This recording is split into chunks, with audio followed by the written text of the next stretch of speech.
Welcome to our channel. ఈరోజు మనం discuss చేసుకునే ఇంట్రెస్టింగ్ టాపిక్ ఏంటంటే, మీ అరచేతిలో ధనరేఖ ఈ రకంగా ఉంటే మీరు కోటీశ్వరులే. చాలామంది ఈ న్యూమరాలజీ, ఆస్ట్రాలజీ విషయం ఎలా ఉన్నా చేతిలో ధనరేఖలు కానీ, భార్యాభర్తలు కలిసి ఉన్న రేఖల గురించి చాలామంది వాళ్ళ చేతులు చూసుకొని ఏవేవో అనాలిసిస్ చేసేసుకుంటుంటారు. ఎవరో చెప్పినవో లేకపోతే ఎక్కడో బుక్స్లో చదివిన వాటి గురించి అనాలిసిస్ చేసుకొని కొంతమంది టెన్షన్ పడే వాళ్ళు ఉంటారు, కొంతమంది సంతోషపడే వాళ్ళు ఉంటారు. రకరకాలు చూశాను. లేదు మనం ఏదైనా మ్యారేజ్కి వెళ్ళాం అనుకోండి, పామిస్ట్రీ ఆస్ట్రాలజర్ అని తెలియగానే ఫస్ట్ ఒక చెయ్యి వస్తుంది. మా చెయ్యి ఎలా ఉందో చూస్తారా అంటే దానికి ఇమీడియట్గా డేట్ ఆఫ్ బర్త్ ఇవన్నీ చెప్పక్కర్లేదు కదా. సో వర్క్ ఎక్కువ చేయక్కర్లేదు అన్న దృష్టితో చెయ్యి చూపించి మా చేతిలో ధనరేఖ బాగుందా అండి, మ్యారేజ్ ఎప్పుడవుతుంది అని అక్కడ ఆ స్పాట్లో అడిగేస్తూ ఉంటారు. చాలామంది ఇది ఫాలో అవుతూ ఉంటారు. బట్ ఒక రకంగా ఈ సాంప్రదాయం అనేది మంచిది కాదనే చెప్తాను.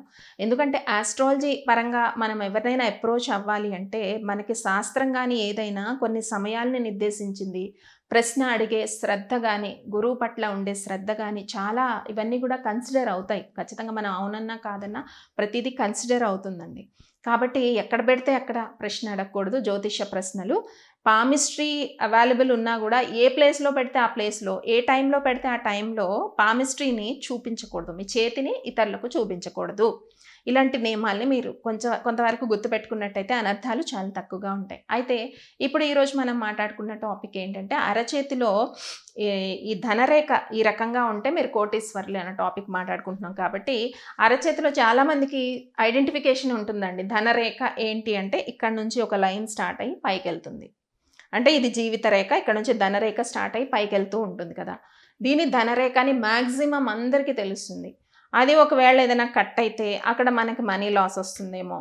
ఓకే, దాని మీద కొన్ని సింబల్స్ ఫామ్ అయితే, స్టార్స్ కానీ, బాక్సెస్ కానీ, or fish symbols or different symbol form అయితే రిజల్ట్స్ వేరే రకంగా ఉంటాయని ఇలా చాలామందికి అపోహలు ఉంటాయి.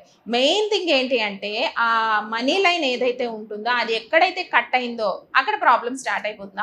నాకు మనీ లాస్ వస్తుంది, నా దగ్గర డబ్బులు ఉండవు. ఇంకొక ఆశ్చర్యకరమైన విషయం ఏంటంటే కొంతమంది చేతిలో ధనరేఖే ఉండదు, అసలు ఆ లైన్ ఫార్మేషనే ఉండదు. వాళ్ళకి నా జీవితంలో ధనం లేదనే అనుకునే సందర్భాలు ఉన్నాయి. కానీ అటువంటి వాళ్లకు గాడ్ ఫాదర్స్ ఉండే సందర్భాలు నేను చూశాను. ధనరేఖే లేని చేతులు కూడా చూశాను, ఉంటాయి కూడా మన సొసైటీలో. వాళ్ళకి వాళ్ళ చేతితో ధనం సంపాదించిపోయినా గాడ్ ఫాదర్స్ ఇచ్చిన ఎన్షియంట్ ప్రాపర్టీ చాలా ఉంటుంది. కాబట్టి ధనరేఖ ఏ రకంగా ఉంటే అంటే స్ట్రైట్గా వెళ్ళిపోతే శని స్థానం వరకు, ఇక్కడ వరకు స్ట్రైట్గా ఇక్కడ నుంచి స్టార్ట్ అయ్యి వెళ్ళిపోయింది అనుకోండి, వాళ్ళు చాలా ధనవంతులని కూడా చెప్పలేం. ఎందుకంటే ధనం అనేది డిఫరెంట్ ఇన్ఫర్మేషన్ బట్టి పామిస్ట్రీలో మనం తీసుకోవాలి. కటింగ్ ఉన్నా కూడా ధనరేఖల్లో ధనపరంగా వాళ్ళు మంచి పొజిషన్లో ఉన్న వాళ్ళు ఉంటారు. ఇట్స్ డిపెండ్ అపాన్ ఆ ధనరేఖ స్టార్ట్ అయ్యే స్థానం బట్టి. చంద్రస్థానం నుంచి స్టార్ట్ అయితే భార్య నుంచి వచ్చి కలిసి వచ్చేది ఉంటుంది. అలాగే జీవిత రేఖ శుక్రస్థానం నుంచి స్టార్ట్ అయితే స్వయం కృషితో సంపాదించుకునేది ఉంటుంది.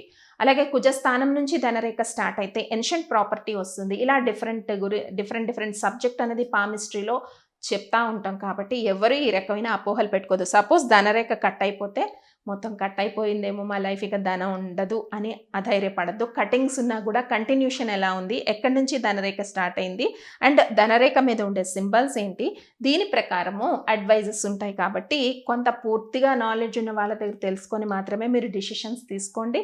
ఈ రకంగా ఎవరు కూడా డిసిషన్స్ తీసుకోవద్దు, టెన్షన్ పడద్దు. ఇంకొకటి, చాలామంది నేను అబ్జర్వ్ చేశాను, జీవిత రేఖ, శిరోరేఖ, హెడ్లైన్ అండ్ లైఫ్ లైన్ రెండూ కలవకపోతే భార్యాభర్తలు విడిపోతారన్న అపోహలు మన సొసైటీలో చాలా ఉన్నాయి. చెప్పాను కదా, ఏదైనా ఫంక్షన్కి వెళ్తే ఫస్ట్ చెయ్యి వస్తుంది.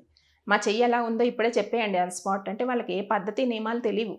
ఇంకా ఆస్ట్రాలజర్ అని తెలియగానే ఫస్ట్ వాళ్ళు అడిగేది ఇన్స్టెంట్ క్వశ్చన్, మాకు అవుతుందా లేదా ఇది చెప్పేయండి. ఇన్స్టెంట్ క్వశ్చన్ ఇలా అయిపోయింది సొసైటీ అంతా.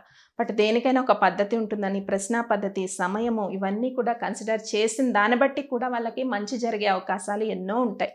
కాబట్టి ఇలాంటి పనులు మీరు ఎవరు చేయొద్దు. ఎక్కడ పెడితే అక్కడ ఆస్ట్రాలజికల్ క్వశ్చన్స్ అడగద్దు. This is not right. మీరు ఒక పర్టికులర్ టైంలోనే మంచి ఆస్ట్రాలజీని సంప్రదించి తెలుసుకోవాల్సి ఉంటుంది. కాబట్టి లైన్స్ గురించి నేను ఎన్నో వీడియోస్ చేశాను పామిస్ట్రీ గురించి. కాబట్టి జీవిత రేఖ, శిరోరేఖ విడిపోతే భార్యాభర్తలు విడిపోయినట్టు కాదు.